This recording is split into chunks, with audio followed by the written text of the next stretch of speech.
Tapasvi Bhagavanisha Sakshat Brahmanayo Hari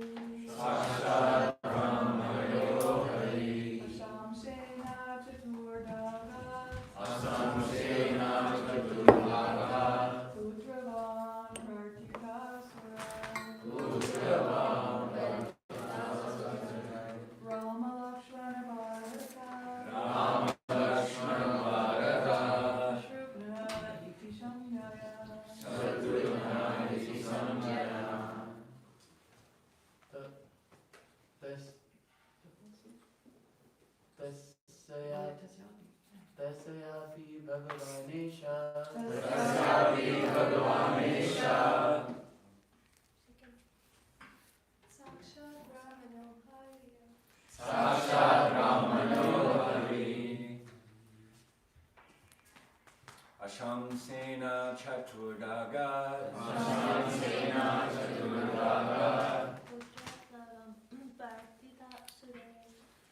Putravan Kartikasura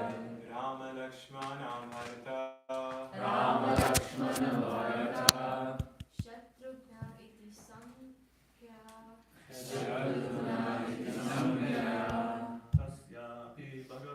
Tasyapi Bhagavanesha Sakshat Brahmano Hari Ashamsena Chaturdhagat Putravam Bharata Rama Lakshmana Bharata Shatrugna iti samkhya Tasyapi Bhagavanesha Sakshat Brahmamayo Hari Sakshat Brahmamayo Samsena Chaturdhagat Putravam pratihasuraha Putravam Prartitasurai Rama Lakshmana Bharata Shatrugna iti Samjaya Tasyapi Bhagavanesha Sakshat Brahmamayo Hari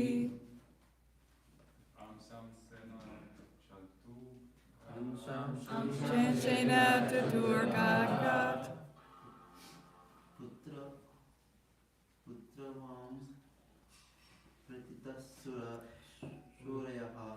Putravam Prartitasurai Rama Lakshmana Bharata Shatrugna iti Samsaya Tasya. Should we do it all together? Of him. Maharaj Dasura. Api also. Bhagavan, the Supreme Personality of Godhead. Aisha, all of them.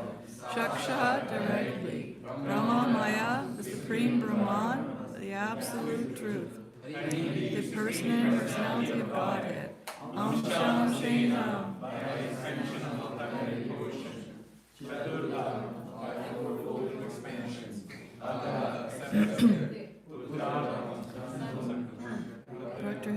Being prayed for. Sarai by the demigods. Rama, Ramachandra. Lord Lakshman, Bharata, Lord Bharata, Shatrugna, and Lord Shatrugna, Iti, thus, Gaya, by different names.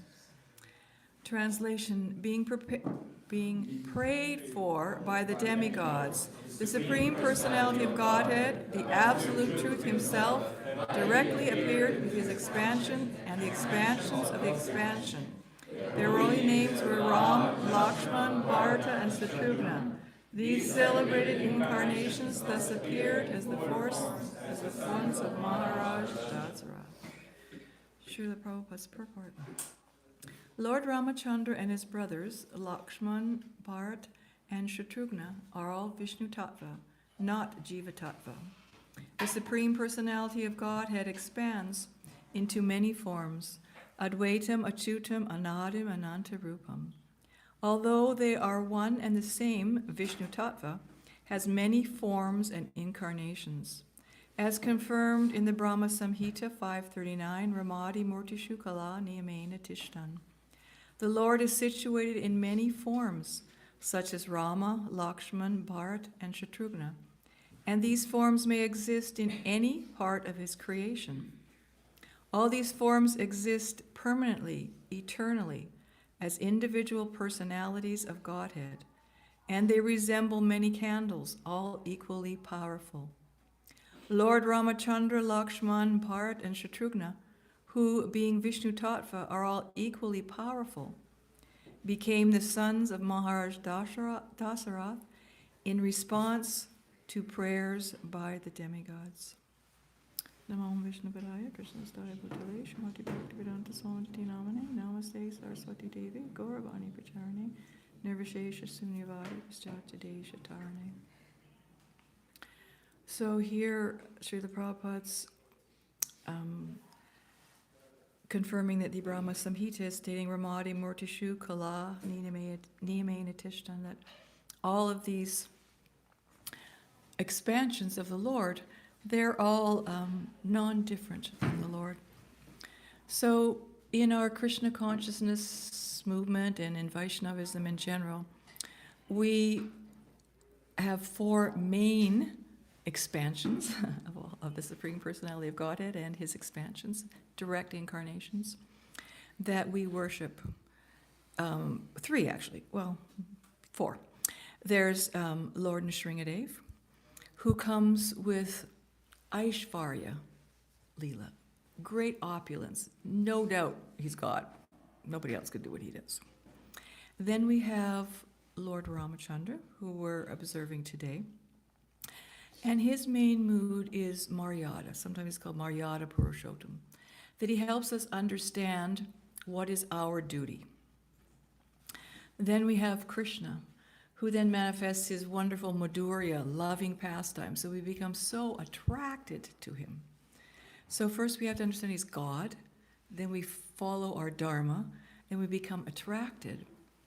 And then we have Sri Chaitanya Mahaprabhu, who manifests the Audarya Leela, the compassionate mood. Because even when you have love, even more important than love is how that's expressed as compassion. So when we can have compassion for all living entities and each other, then that is absolute supreme. So these are the four main personalities of Godhead that we focus on in Vaishnavism. Not that the others aren't wonderful, but these are our main focuses. So we see that Lord Ramachandra, he set such a wonderful example for pastimes and in his pastimes. And Lord Brahma said that his pastimes will be famous as long as rivers flow, hills and mountains exist, glories spoken and will be revealed, heard, and enjoyed for all time. So that's a benediction, or probably more like an observance by Lord Brahma, that Ram's pastimes are just so glorious that they're going to go on for eternity. And we know that as long as these pastimes are spoken, that Hanuman somehow will remain here on this earth just to hear and participate in the glories of the Lord. So the pastimes of Lord Ram, they're well known. And today they might seem less relevant in our high-tech life. But when you think about it, how relevant is your job for your life? So we see that by hearing and understanding the pastimes and glories of the Lord, we all become more wise, because there's so many lessons to be learned from the pastimes of the Lord. And there's so many levels on which we can understand the pastimes of the Lord. Madhvacharya, he said that Mahabharata, you can understand that on 18 different levels. What to speak of Ramayana, same thing. Whether you want to improve your material life, you want to have civilized varnashram life, you want to improve your spiritual life, your devotional life, so many aspects. So we're really interested in the inner meaning of these pastimes, that how it can bring out our devotion to the Supreme Lord and bring us closer to Krishna, and how we can understand how to apply the teachings from these pastimes of the Lord and his lessons in our lives. So from Lord Chaitanya we understand that the Lord descends to give us mercy. And Bhagavad Gita states, Pratranaya sadhunam vinashaya taduskrikam, that the Lord comes to mainly annihilate the miscreants and to protect his devotees. So we see that in the pastimes of the Lord, he also comes for a few more reasons. He comes to enjoy rasa with his Sita and his devotees, and he also has a special relationship with the Ikshvaku dynasty. So he's coming to support them and share their glories. We also know that Brahma, you were bringing this up to me the other day, Damayanti, that Sri Lord Ranganath was presented by Lord Brahma to King Ikshvaku. So that came in the dynasty of Lord Ramachandra. And Dasarath himself worshipped that deity of Rangakshetra. So Lord Ram, he's descended to give us mercy. And that's the crux of all of his activities. He can perform wonderful activities to attract his devotees, and that brings us closer to him. And of course, there's so many internal reasons why each and every one of the pastimes unfolds. So one is that he showed how deeply attached he was to Sita. And, who could not be attached to Sita and Ram for that matter? So sometimes we see that people might be idealistically, in spiritual life, you think you have to be idealistically detached from your partners. And maybe sometimes that might lead one to renounce prematurely and not actually advance in spiritual life. So attachment to some degree is good. If we become overly attached, it's not good. So we want to see the balance.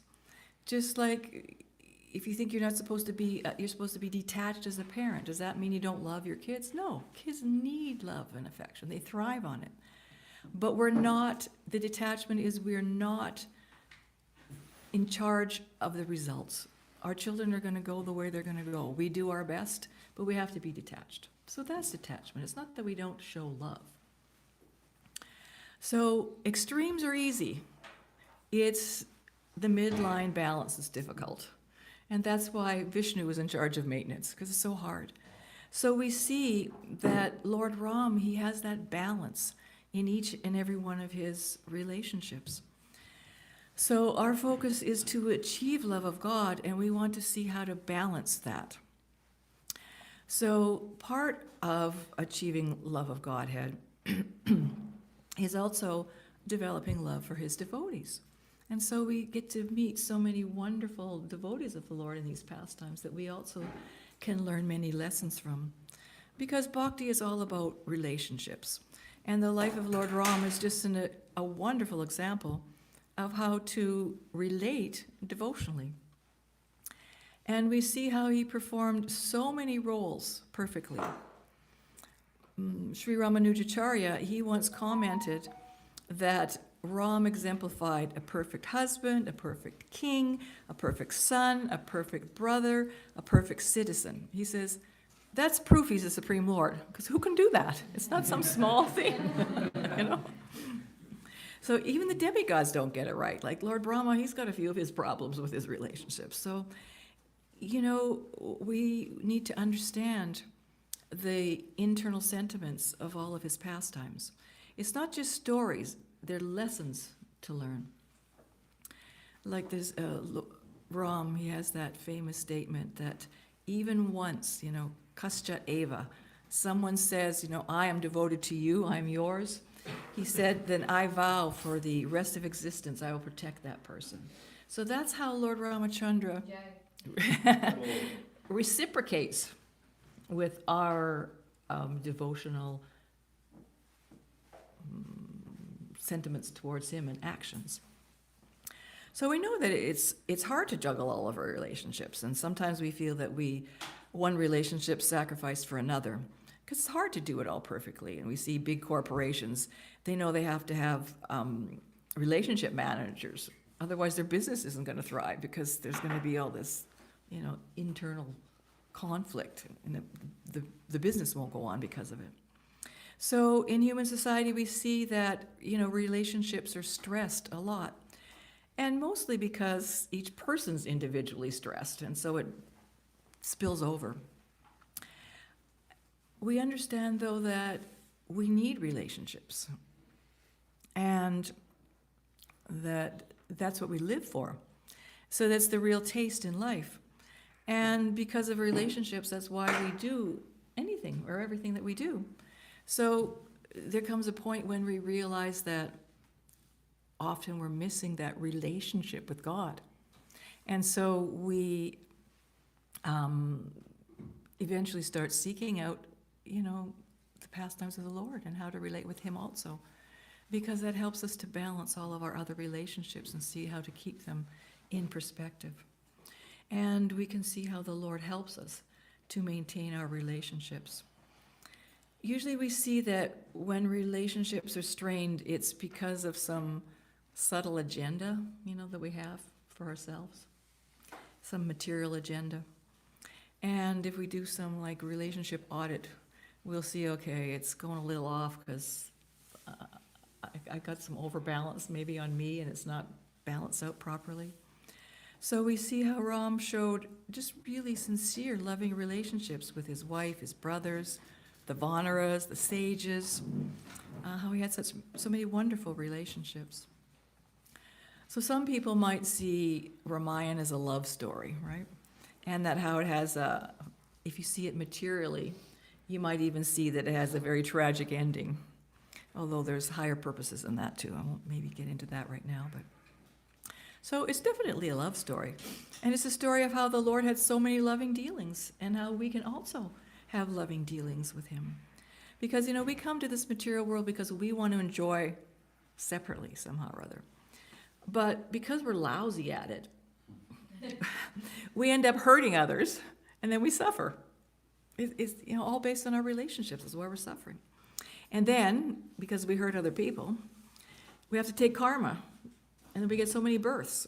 All our births are just because of the relationships we have with other people in various ways. So when the Lord appears, it's not because of some karma. He's coming because He chooses to come and reciprocate with His devotees. And that's what Leela is. Leela, it's the highest relationship that one can have with the absolute truth. It's beyond liberation. That you have the Lord has some Leela, and if we can somehow or other sneak into that Leela, that's where we want to go, right? Have that relationship, Leela, it's an intimate, ecstatic relationship of the Lord and His devotees. So it's completely transcendental to material conceptions. So I just opened up a Ramayana, and it opened up to Vishwamitra, Vishwamitra, taking Ram and Lakshman to Mithila. So it's a complex word. You can hardly get it out of your mouth, but he's also a complex character. Vishwamitra. And he was a Kshatriya, but he had some relations whereby he came to understand that Brahmanas ultimately have more power than Kshatriyas, because we think that physical power is strength, but he had some interaction with Vashishta, who just simply picked up his Brahmadanda and annihilated his whole vast army when he was a king. So he thought, okay, Brahmanas have more power. So he performed all these austerities, endless austerities, to develop an equal status to Vasishta. But these long austerities made him kind of proud. And then he also somehow or other sensed that Vasishta also had access to another wealth. And that wealth was Ram. Because Vasishta was the guru of Dasarath and Ram. And so he thought, okay, I need to experience this too. So, he goes and he begs Dasarath, please, you have to give me Ram and Lakshman. I need them to fight some demons. Because even though I have the powers to fight them, I no longer am acting as a Kshatriya. So I do the Brahman Yagyas, and these demons are coming to harass me. But because I've taken the position of a Brahmin, I can't fight them. And Dasaratha said, well, I'll come. Nope, that won't do. And so Vashishta said, you better let him go. His anger's not worth dealing with. So Vashishta encouraged Dasaratha to let Ram and Lakshman go. So these were just some very innocent 12-year-old boys who were like, oh boy, we get to go somewhere, an excursion. I'm not just stuck, with palace stuff. So they were so excited, and they were just noticing everything and anything as they were traveling along. So by the end of the night, they would just be so excited from, excitedly experiencing so many new things. And so as they were going along, Vishwamitra, he started to develop this parental affection in his heart for them. And so in the morning, after he would get up and he would perform all his austerities and ablations. He would go to wake these sleeping boys, and he would just see their sleeping splendor. Like even for a mom, if you get fried with your kids, they say just go look at them when they're sleeping. You can get some attachment again, right? They're driving you nuts. So what to speak? You see the sleeping splendor, of Ram. And he just thought, how fortunate is Kaushalya?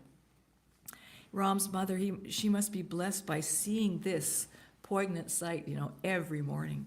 So he just instantly composed a prayer to worship her. He said, Kaushalya supragra Rama purva sandhya pravartate utishta narashardula kartavyam daivamanikam. He said, how fortunate is Kaushalya, who has begotten you as her son. The sun has risen in the east. Now you, my dear Lord, tire among men, please arise and perform those duties that are considered divine. So he, was instantly just wrote this prayer, or composed the prayer for Lord Ram. So while they were traveling, his love for Ram just started to grow, his devotional love. So previously he was actually a very proud and arrogant Taposvi with a temper that nobody wanted to experience. With his austerities, he could actually control his body, but not his mind.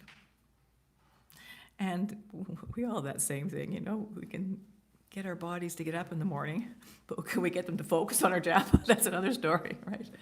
So it's a little harder controlling the mind. But by the time he ended up taking these two brothers to Mithila, his heart was just blazing with devotion. His anger had really dissipated. Because during the journey, every time he went to give Ram a celestial weapon and teach him the mantras, he realized that the power for those weapons and the ability to use them actually came from Ram. Like he had to, when they went and he was doing his fire sacrifice and they wanted Ram to kill these demons that came, he said, kill them. And he thought he would use like some special weapons that he gave him. He just picked up a plate of grass, said a mantra, all the demons were, annihilated. So one by one, Vishwamitra, he surrendered everything he had to Ram, just voluntarily. He wanted to hand over every power that he'd acquired all through his years of austerity to him. And so ultimately, he just wanted to take shelter at Ram's lotus feet. So his last duty was to actually introduce Ram to Sita. And after he saw that the wedding was taken, he went to the Himalayas and just spent the rest of his life in remembrance of Ram. So Ram, while he was entering Mithila, he got this glimpse of Sita. He just saw her up on the rooftop or looking out the window. And that sight of her just became etched in his mind, and he couldn't think of anything else. I'm not going to ask any of you on this side if you ever had that experience with anyone, but so then he became attracted, and he thought, ooh, but maybe she's married. But he said, no, that's not possible, because in his heart and in his mind, he knew that she was the one, his eternal consort. And he also was confident that he knew he could never have a sinful thought for another's wife, so he knew that she couldn't be married. And Sita also had a glimpse of Ram passing in the street. And after that, she couldn't sleep, because she was just remembering every inch of his handsome physique, his broad shoulders, his pinkish palms, and his deep, intense eyes. So Janaka, he had the famous bow brought out. And he was, kind of fighting back tears, because he's thinking, oh no, I've made this impossible task that no one's ever going to be able to do. And so who's going to marry my daughter, So he told everyone the tale of the bow and how Vishvakarma had designed it. He designed 2 bows, and he'd given one to Vishnu and one to Shiva. So it turned out that these bows were used in this hair-raising duel, but it had such a potential devastating, universal, threatening results that the demigod said, look, can you just stop this fight? Because it's not going to work. So Shiva, he tried to use his bow once to kill Daksha. But again, the demigod said, no. This isn't a good idea. So they begged Shiva, can you please give your bow to one of Janaka's ancestors, Devavrata? So he gave his bow into the dynasty of Lord Ram. And Vishnu gave his bow to one Rishi who eventually passed it down in his family line to Parshuram. So we're going to see that Ram's also going to go and break Parshuram's bow. So we know how easily Ram picked up this bow, and he just started to string it, and the bow broke in 2 with such a deafening sound that everybody except Ram, Lakshman, Vishvamitra, and Janaka fell unconscious, because Janaka had to see it, that it happened, right? So later, when Ram said that he actually couldn't marry Sita without his father's permission, all the envoys were dispatched to Ayodhya, and they described the wonderful feat, and Dasara said, oh, I heard it break. I thought it was just some far-off thunder striking somewhere, or lightning. So Ram was so loved that the whole city of Ayodhya traveled to the wedding of Ram and Sita. And so many people went, and it was a 4-day journey. So just as Dasarath was arriving, the last of the citizens of Ayodhya were departing Ayodhya. It was that long of a line, and there were so many citizens wanting to go. So we see that how the citizens, they just loved Ram. So Ram, they had the wedding, and Ram came back. This afternoon, us girls are going to watch the wedding of Sita and Ram. If you want to sneak in, you can. But so I'm going to skip over to, they're already married. And the citizens, they just loved Ram. And their love grew from day by day. And so everybody was wanting to serve him in some way. So Ram, he wanted to reciprocate with Sita. And they actually longed for a little bit of solitude. There's just so many people wanting to serve that, not much solitude. Because, there's always a story behind the story behind the story. I think I shared with a few of you how Lakshmi and Narayan, they're in Vaikuntha. And Lakshmi, she gets to serve, the lotus feet of the Lord every day. She said, but I'm not quite satisfied. Because, you're lying on Anantasesha, and he's got millions of hoods, and each hood's got 2 eyes, and I always feel like we're never alone, There's always these eyes observing us. Please, could we have some seclusion? And he says, well, in this situation, this is the best I can do. But when we incarnate as Ram and Sita, I promise you, we'll get some time alone. So Ram had been monarch for 12 years, and, they're desiring a little solitude.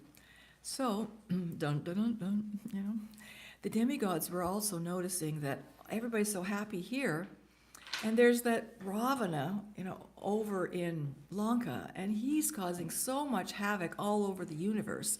Maybe because he's busy causing havoc all over the universe, they're not quite noticing the trouble. He's not bothering so much right now with Earth.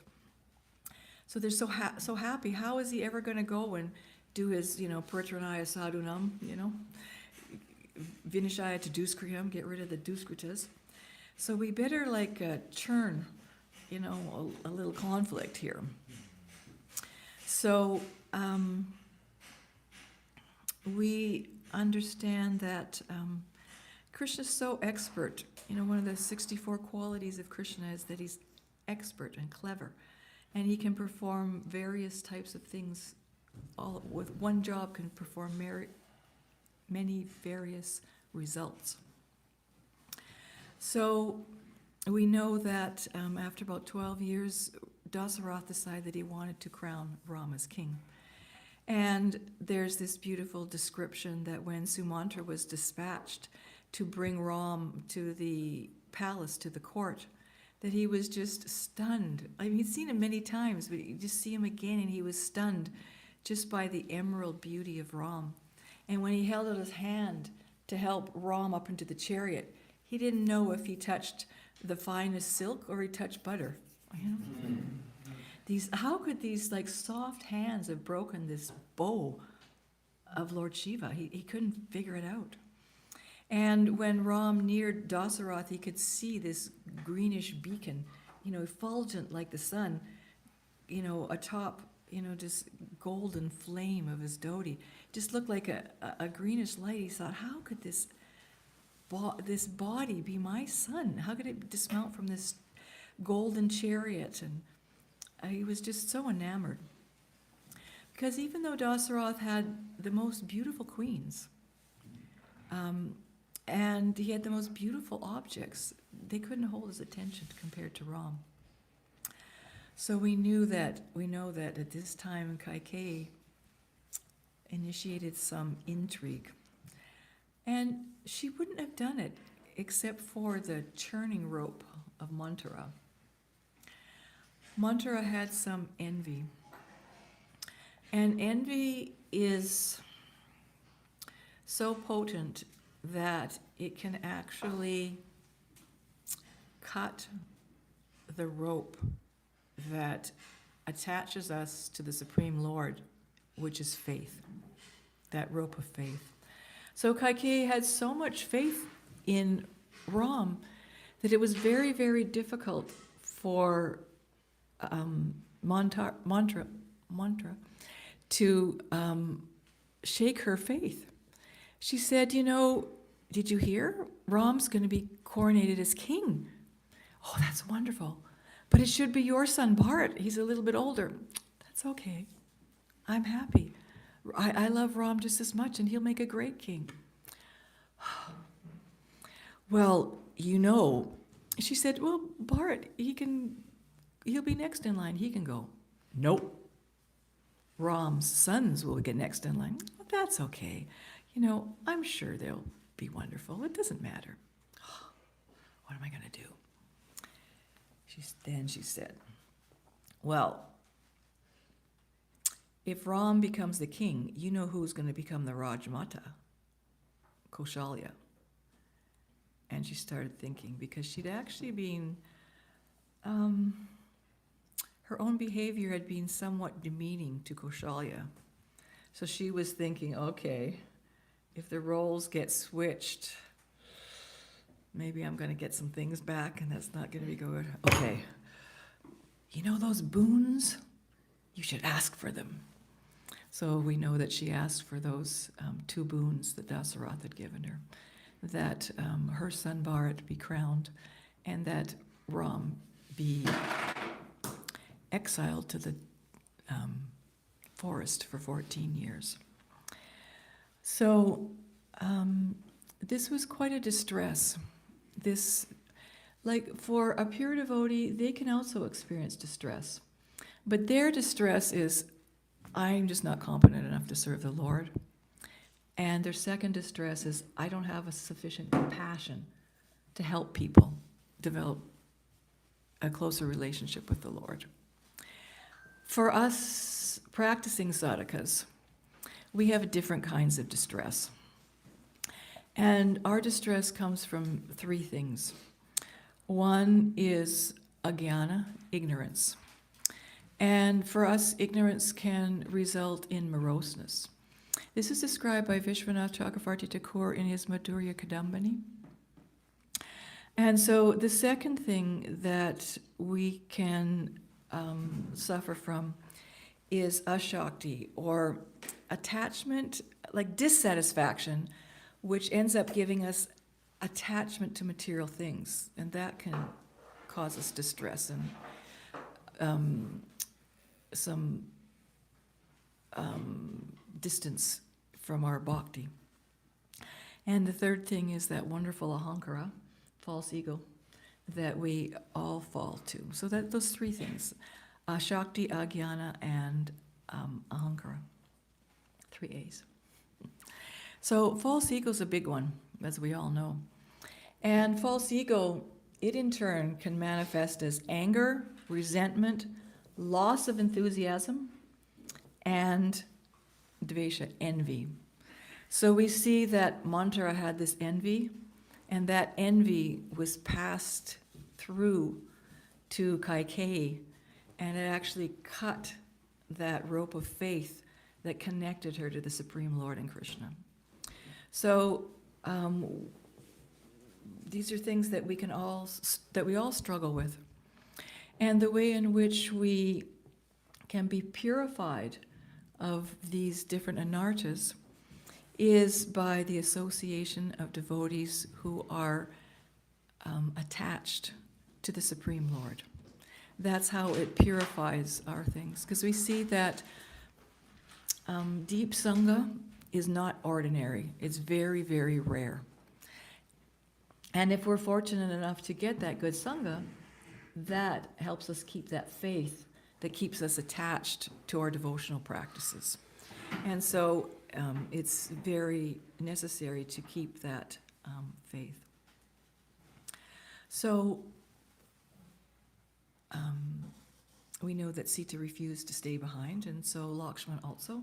And so Sita, Ram, and Lakshman, they went to the forest and, got some alone time. So, of course, Anantasesha came along as Lakshman, but he would very nicely build them a hut.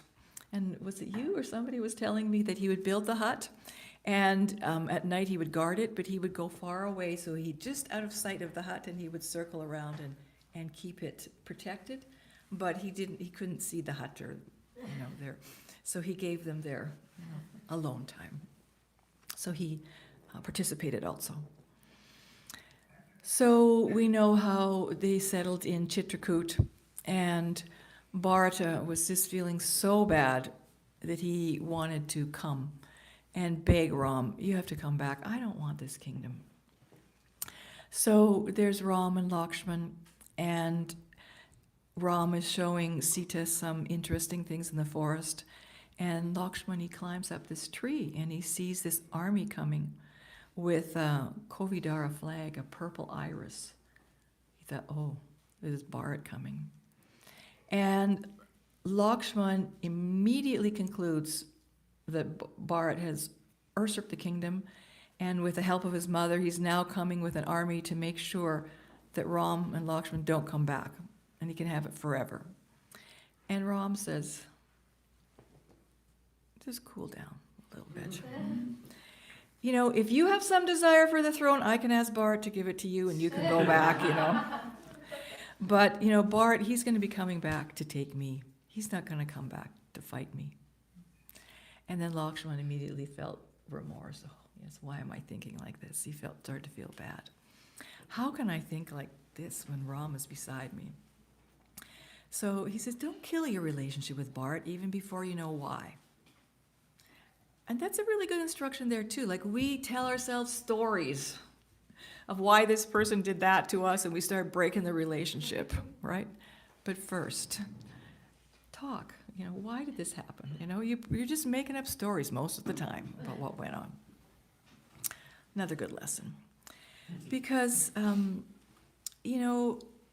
everyone is innately a devotee of the Lord. And we just have to see if they've uncovered that fact or not. So he's our brother, and we need to see that everyone is in Vaishnava communities is, somehow or other innately connected to the Lord. We all might have some faults, and some of us might even have some envy, but we're trying. One time Karandar wrote Srila Prabhupada, he said, there's kind of like disagreements and a bit of envy in the devotee community, and this person has this fault and that, and Prabhupada wrote back, he says, you can't expect utopia in the material world, even in Vaishnava communities. Everybody's individual, and each person struggling with their things, and it's bound to come out. But they're Vaishnavas, and you're all connected by your service to Krishna. So deal nicely with these problems and difficulties, and don't be expecting utopia, but you have to deal with them. So we're all linked to Krishna by service. So when Bharata decided that he would take, Ram's shoes back and he would rule until Ram could fulfill his obligation, because he wanted to fulfill his duty. He's a very dutiful king. No, I've made my promise. I'm going to go for 14 years, and I'm not going to renege on that. So Bharat went back. But somehow or other, a whole army comes. They build roads on the way. So after this, all the citizens of Ayodhya, they go, we know where to find Ram, we'll just go visit him. So many people were coming to visit Ram in the forest at Lakshman, and they weren't getting any peace. And, Ram and Sita, no peace here even. So one day, Sita could see that Ram was getting a little bit distressed because he was feeling like, I'm supposed to be in exile, but I'm not in exile. And he wants to reciprocate with the citizens, but at the same time, he's got this push and pull, I'm not really doing my duty. So she said, let's go take a little walk in the forest. Oh, my time's already up. I'll tell one more story. Ramayan, you could speak Ramayan for how long? Forever, right? Because one story expands into another story, which expands into another story, which expands into another story, and they all unfold. So Sita, she took Ram for a little walk into the forest, and they were walking along, and they got kind of a secluded place, and she sat down on a big root of a banyan tree. They're so nice, they kind of make forest benches. And Ram sat down, and then she just kind of put his head in her lap, and he was actually a bit tired from so much stress of, what am I going to do? And so he fell asleep, and she was just, running his fingers through his hair and soothing him. And then she heard this rustling in the leaves. And there was this crow, and she thought, okay, it's just a crow. But this crow was kind of looking at her with steel eyes. She said, crows don't stare at you like that. She became a little bit frightened. So actually this crow was one of the sons of Indra. And he was probably late teens, They were just out looking for somebody to harass, cause some trouble, go somewhere where they shouldn't go, have some excitement. So he had 3 of his friends with him, and they had a bit of, they're demigods, they have mystic abilities, and they could shapeshift. So they said, okay, let's just go and harass some sages in the forest here. And so 3 of them would hide in the bushes, and one of them would shapeshift and do something, to harass one of the sages. So he'd taken the form of a crow, and the crow was coming closer and closer, and Sita was trying to keep Ram asleep and, shoo the crow away. But the crow was coming closer and closer, and he started coming up and landing on Sita and scratching her. And he even landed on her chest and started scratching.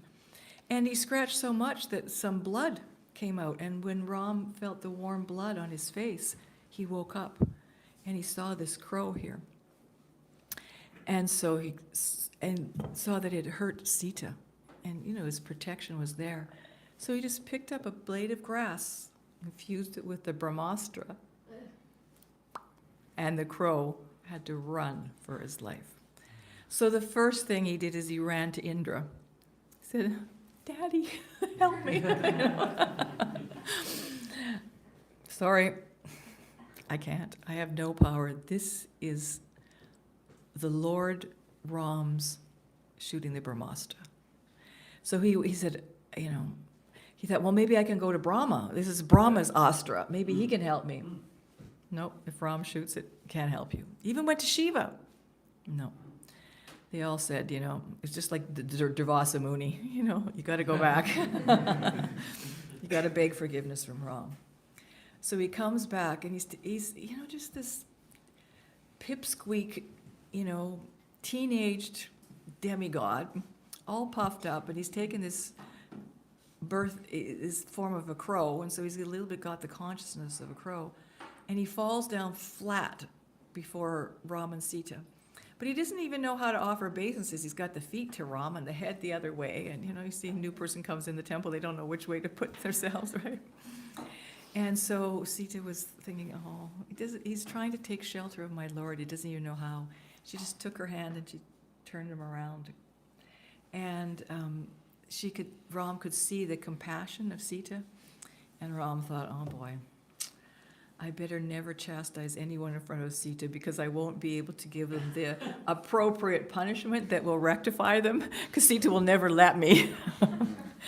So he said, okay, I can't kill him. Sita would faint, right? So he says, but my Brahmastra has to do something. And so he took out one eye, and so he just became blind in one eye. So Ram could understand with this, how compassionate Sita was. And so we all take our hints that, if we're really in distress, we go to Srimati Radharani and put in a good word for us. So these are the, wonderful relationships that Ram has in so many ways. So I'll end here, because time is up, except for you don't have to eat breakfast, though. We got a little more time if anybody wants to share anything about Ram. Yeah, we're ending. Mataji?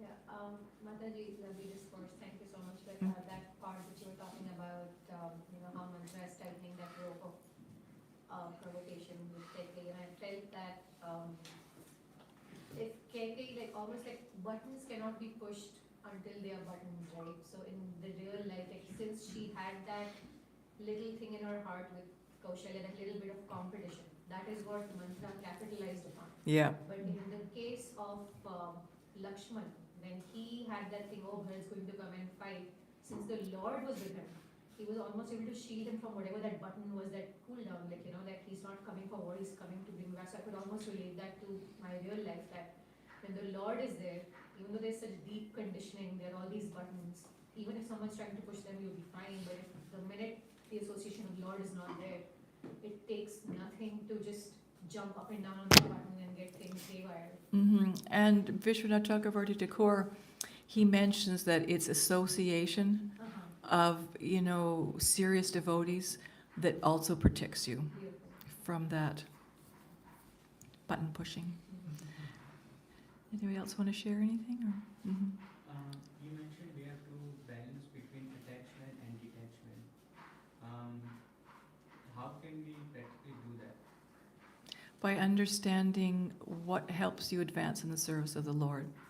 Because we know that we're supposed to give up everything that's not favorable to our devotional service and accept what is favorable.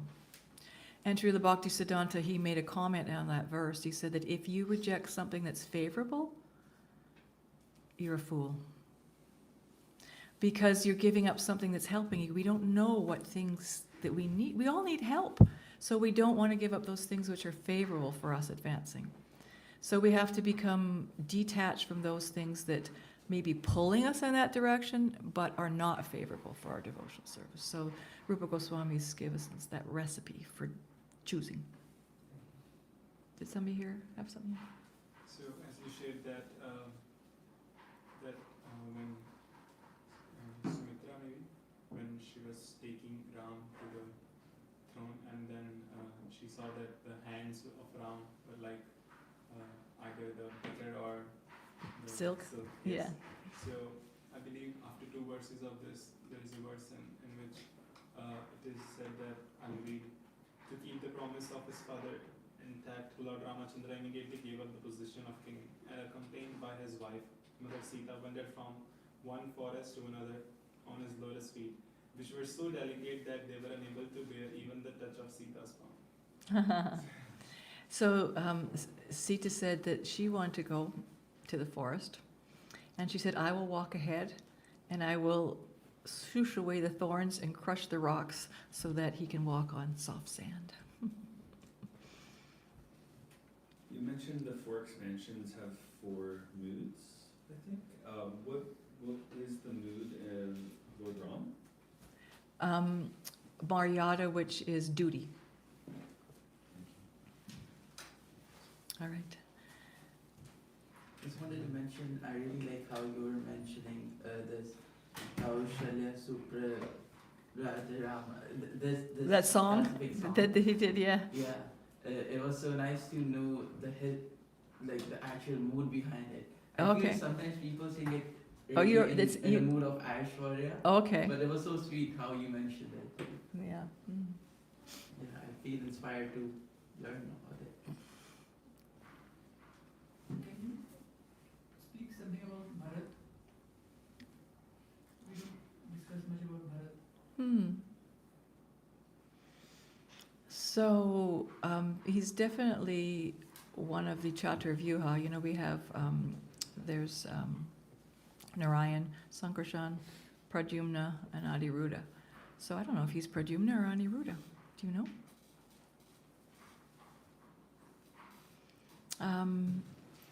I actually don't know that much about Bharat. He was definitely very, very devoted to Lord Ram. And we see how austere he was. You know how he refused to live in the city. He ruled from outside the city, and he would only eat once a day, and it was something not very, wasn't it something soaked in cow's urine? Barley soaked in cow's urine, and some fruit, yeah. So he was very, very austere and very, very, very dedicated and very principled also. You see all of Ram's brothers are very, very principled. And he ruled very exemplary on behalf of Lord Ram.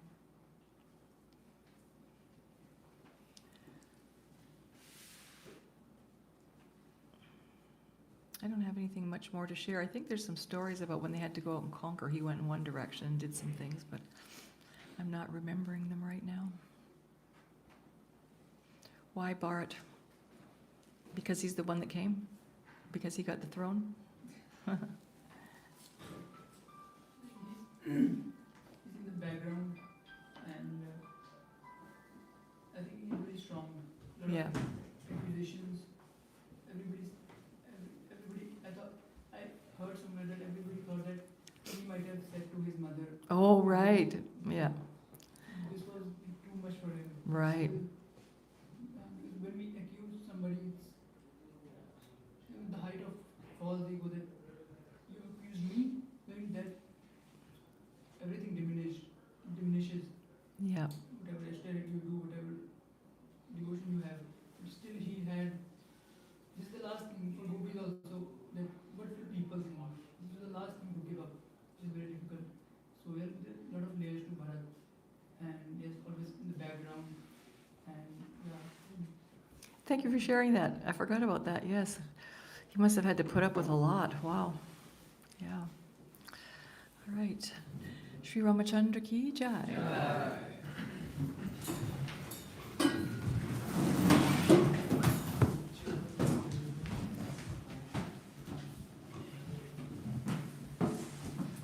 What time are you fasting? Oh, fast till noon. Yeah, because in the calendar it was like some people were saying noon, some were saying Oh, noon. that's a controversy, I know. And that is being well researched, and you can choose. However, the Shastic Advisory Committee did do some research, and they concluded that it's technically noon, but some people, they do till moonrise for all avatars. And so do as you like. So I don't know what the temple's doing because they feed us, so we'll have to see. No, but what's the temple policy? I'm not trying to, We usually fast till noon. till noon. Mama Yeah. just said this like before Bhagavatam class that he is fasting till noon because that's what they used to do in that proper time. Yeah, we did, yeah. I also think Ram appeared right at noon. Usually we do it until the person appears. Yes.